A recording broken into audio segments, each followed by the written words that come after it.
सूर्यवाला में पीड़ित परिवार को न्याय नहीं मिला तो विश्व हिंदू परिषद बजरंग दल के कार्यकर्ता ग्रामीणों को साथ लेकर करेंगे आंदोलन।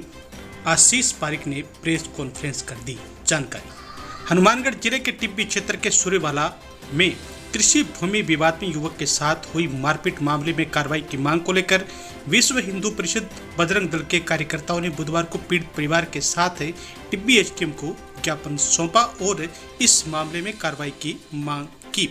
इस दौरान विश्व हिंदू परिषद और बजरंग दल के सह प्रांत संयोजक आशीष पारिक ने प्रेस कॉन्फ्रेंस की और इस संबंध में जानकारी दी।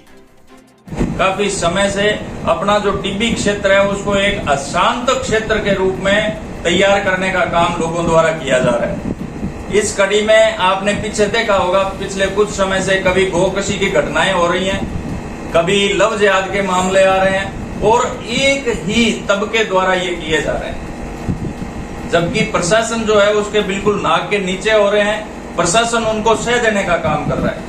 पुलिस को हमने बारी बारी में अवगत करवाया है, लेकिन अंत में आज हमें ये लगा कि पुलिस जो है अपना काम करने में विफल रही है, प्रशासन अपना काम करने में विफल रहा है। और विफल रहने के पीछे कारण ये है क्योंकि यहाँ की जो राजनीतिक शक्ति है वो उनको अपना काम करने से रोक रही है।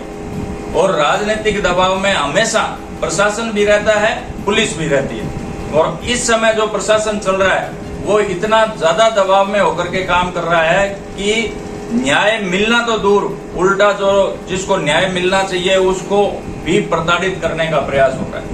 आपके सामने ये जो दो माताएं बैठी हैं, एक ये जो भाई मेरे पास बैठे हैं, इनके एक भाई हैं। अभी कुछ समय पहले एक सुल्तान अली नाम का एक व्यक्ति है अपने सूर्यवाला का, और जिसको अपने भुट्टा भुट्टा भी कहते हैं। तो ये वो लोग हैं जो किसी भी जगह को कब्जा करके उसको कब्जाने का प्रयास करते हैं अपने रसूख के दम पर। और ये इस मामले में भी हुआ। इन लोगों ने वहां जो ये भाई साहब बैठे हैं, इनकी जमीन जो है इनके खेत के बिल्कुल पास में लगती है। जो सुल्तान अली है उसने वहां उसकी जमीन को कब्जा कर लिया। अब ये मामला था सारा प्रशासन का। अब प्रशासन को जब संपर्क किया गया तो पटवारी जी को भेज करके और उन्होंने पैमाइश करवाई।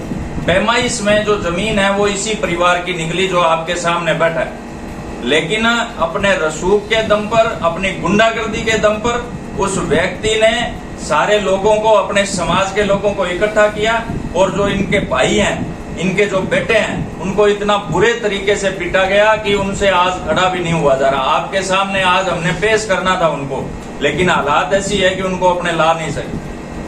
क्यों? क्योंकि एम्बुलेंस के बिना वो चलने में समर्थ नहीं है। ऑक्सीजन अभी भी उनको आवश्यकता पड़ती है कभी कभी। जब इतनी सारी मारपीट हुई, अभी मैं आपको कुछ इसके एविडेंस भी दूंगा, जो वहां पे वीडियो बनाए गए वो आपको मैं उपलब्ध करवाऊंगा, जो फोटोज खींची गई वो आपको उपलब्ध करवाऊंगा।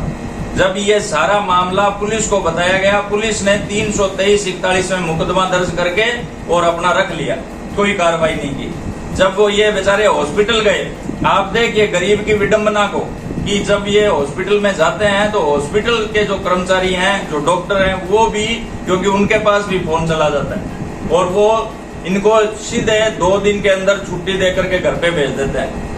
जबकि जब आप चोटें देखेंगे तो आपको पता लगेगा कि ये 1 महीने तक भी चलने में असमर्थ रहेगा व्यक्ति। उसके बावजूद इन लोगों ने, क्योंकि इनका एक संगठित गुंडागर्दी का प्रयास चल रहा है।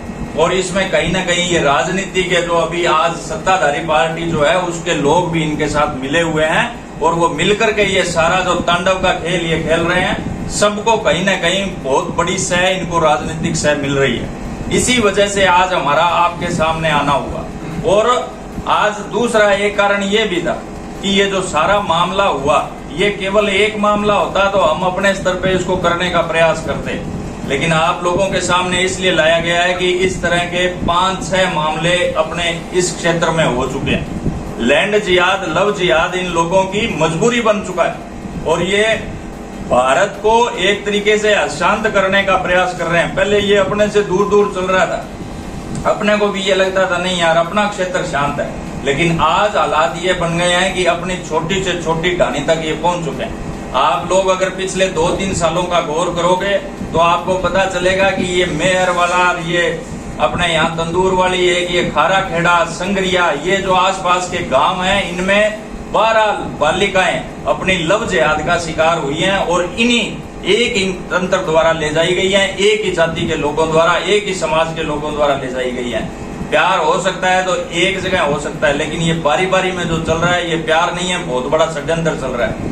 दूसरा, आप देखिए आसपास की जमीनें को जो विवाद चल रहे हैं उनमें कहीं ना कहीं 70% जो विवाद है उनमें ये मुस्लिम तंत्र जो गुंडागर्दी है इनकी, ये अपना वहां पर व्यापक रूप से प्रसार करने का प्रयास कर रहे हैं। जितनी भी ये आज आप देखो हर जगह मजारें बन रही हैं, ये कहीं ना कहीं कब्जा जमाने का प्रयास हो रहा है। आप किसी भी रोड पर चले जाइए, किसी भी आप नहर पे चले जाइए, वहां आपको हर 2-3 किलोमीटर पर एक मजार मिल जाएगी। क्यों?